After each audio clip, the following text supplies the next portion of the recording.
back. Well, budding musicians, this one is for you. The South African Music Week conference is heading to the Soweto Theatre next week, and it presents a chance for South African musicians to get connected with their international counterparts.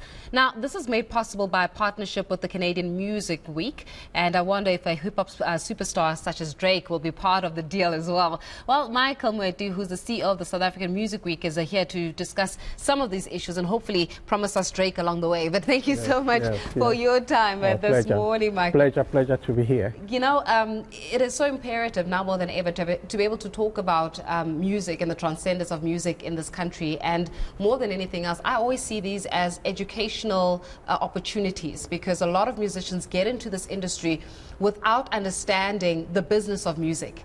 And then when things don't go right and when contracts are not signed or even not read, and then we just see a lot of fallback. But how are we faring, though, in being able to talk about the business side of music? No, I think that's fundamental. I think the reality is that in South Africa, you know, a lot of artists come into the business without the proper education. Yeah. You know, it's simply the talent that's natural and it flows. But the reality, the education is quite critical. It's even more important now because we are in the 4IR, you know, the fourth industrial revolution, where we're talking about what the streaming economy of the business of music. Spotify and the like, instead of buying a normal CD. And in this event that we're doing, we've brought some of the best experts, you know, from Canada, from South Africa, from across the region as well. Because the theme of the event actually is music in the 4IR, bridging the digital divide. So it's very fundamental and very important that young people be taught the fundamentals of the business, because this is not just, you know, dancing and jumping around. It's actually a serious business. I mean, so what we're trying to do is basically reset, you know, how the industry is evolving out of this country by really positioning South Africa internationally. I was actually recently in Ireland, attending a sister event called Ireland Music Week. And actually what amazed me there, meeting some of the delegates, they all started dancing to Jerusalem. You know, that tells you that, you know, South African music is reaching, you know, many parts of the world. So we're really excited about what we're putting together, specifically to empower young people in this country. Because if you look at, for example, our focus is on the 16 SADC countries as a common market. And we're saying that we need to do more trade in our backyard, because what we do, obviously we go overseas, but we have a region that's made up of 16 countries with 300 million households. And if you're an artist, you can actually sell to 10% of that population. That's massive. Yeah. Therefore, what we're doing with this event, which will be running for 3 days, the event is divided into a conference, a festival, a technology expo, a B2B. We also publish an industry directory. We're going to be launching a regional SADC export directory, so that it helps emerging talent that want to tour, collaborate, and do business across the region, you know, to do so. We also are expanding the Music Week into a brand. We will be launching next year in May, during Africa Month, the DRC Music Week. And we're also speaking to the Angolans. So we're spreading the South African wisdom across the continent, so that, you know, post-COVID, you know, as they say, you need to think outside the box. Actually, what we're doing is we're moving the box away. We're trying innovative ideas. So when you come to South African Music Week, one of the things that you're going to learn is that this is a convergence event. It's not just about music. It's also about learning the skills around coding. We've got coding experts that will be there. We've got gaming experts that will be there. We have motion graphic experts that will be there. That will be demonstrating the technology in terms of, you know, where the music industry is going. So for us, really, the key thing is that South African Music Week, you know, it's basically funded by the government. I mean, we have to thank the National Department of Sports, Arts and Culture, as well as the Gauteng Sports, Arts, Culture and Recreation for supporting this event. We're really trying to build a legacy to say our young people have to go out. I was actually also recently in Canada, where Makazi was actually touring Canada. And that's the extent to which South African music is making a mark internationally. I want us to labor on that. South Africa is not short of talented, creative individuals. But sometimes I feel like those that are in the know in terms of how the business works take advantage of these talented kids. So we have a lot of artists, and you know this, that die poor.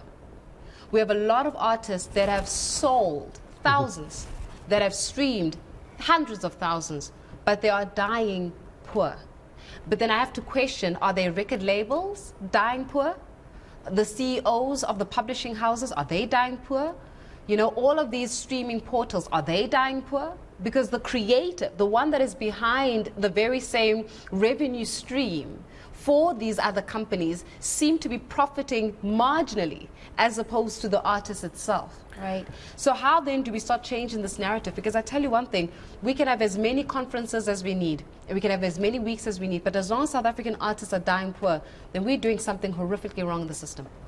No, I agree with you. I think we need to go back to the drawing board and deal with the fundamentals of what is it that we are doing as South Africans. And I think that a major part of it, you know, to really change the narrative, as you said, in terms of empowering artists and really giving them a fair share, you know, of the revenue that flows from this business.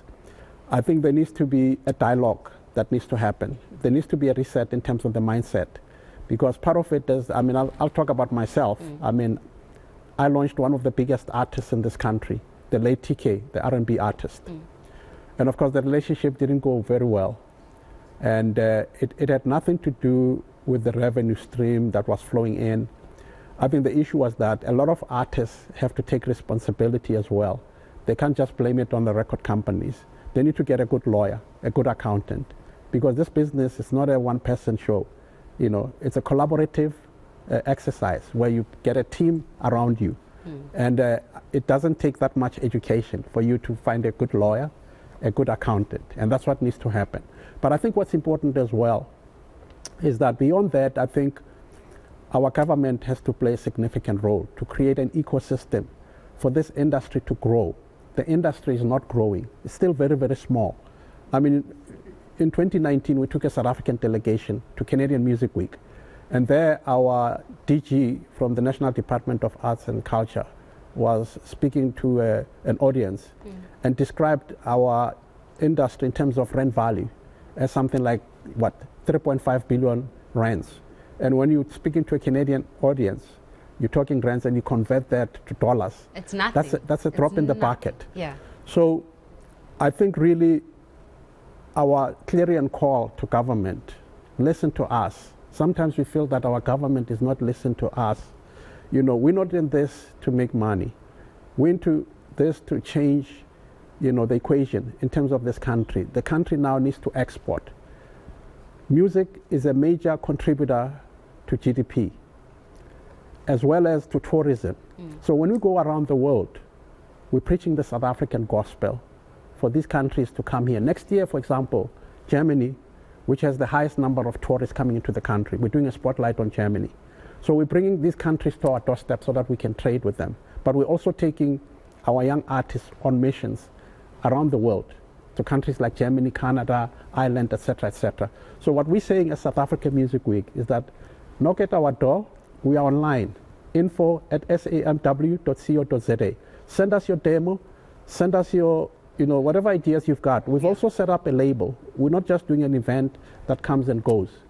Because of the huge demand from young people that have performed previously in our event, we've now set up a label whereby it's a streaming label. So we're trying to assist artists not only to educate them, but to teach them how to actually turn this into a serious business and build themselves into a brand.